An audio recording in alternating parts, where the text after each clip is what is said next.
বছর যায়, নতুন বছর আসে, কিন্তু আমাদের বাবার আসে না। আমরা একটা বছরের বেশি হয়ে গেল 5 আগস্টের পর, কিন্তু আমরা একজনকেও ফেরত পেলাম না। এই আকুতি 2013 সালের 2 ডিসেম্বর শাহবাগ থেকে গুম হওয়া পারভেজের কন্যা রিধির। তার প্রশ্ন, বাবার হাত ধরে স্কুলে যাওয়ার যে স্বপ্ন দেখেছে সে, তা কি পূরণ হবে আদৌ? 2.5 বছর যখন আমার ছিল, তখন থেকে আমার আম্মুর কোলে কোলে করে এখানে আসি। এখন আমি বড় হয়ে গেলাম, এখানে আসতে আসতে। ছোট থেকে একটাই স্বপ্ন যে আমি আমার বাবার সাথে স্কুলে যাব, কিন্তু এখন পর্যন্ত আমার এই স্বপ্নটা পূরণ হচ্ছে না। মাত্র 2 মাস বয়সে সাফার বাবা নিখোঁজ হন। তার আক্ষেপ, কখনো বাবা ডাকতে না পারার, নেই বাবার সঙ্গে কোনো স্মৃতিও। এক যুগের অধিক সবাই ধরে বাবার অপেক্ষায় বসে আছে, কিন্তু বাবার মুখটা দেখতে পারিনি এখন পর্যন্ত।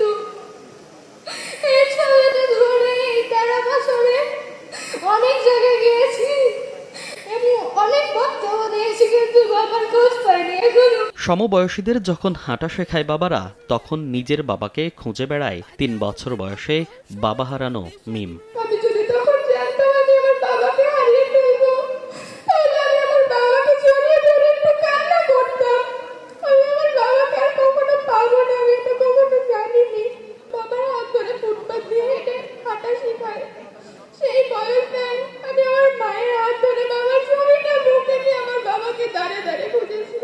মিম, সাফা, রিদির মতো গত 17 বছরে বিচার বহির্ভূত হত্যা ও গুমের শিকার হয়ে স্বজন হারিয়েছেন অসংখ্য পরিবার। কেউ বাবা, কেউ সন্তান, কেউ ভাই, আবার কেউ বা হারিয়েছেন স্বামীকে।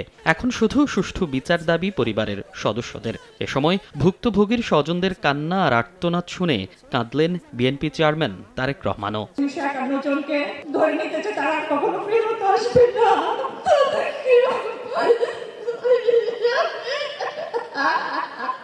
গুম খুনের বিচারের জন্য এমন একটি আইন তৈরি করবেন, পরবর্তীতে কেউ যেন এই গুমের মতো জঘন্য কাজ করার মতো সাহস না করে।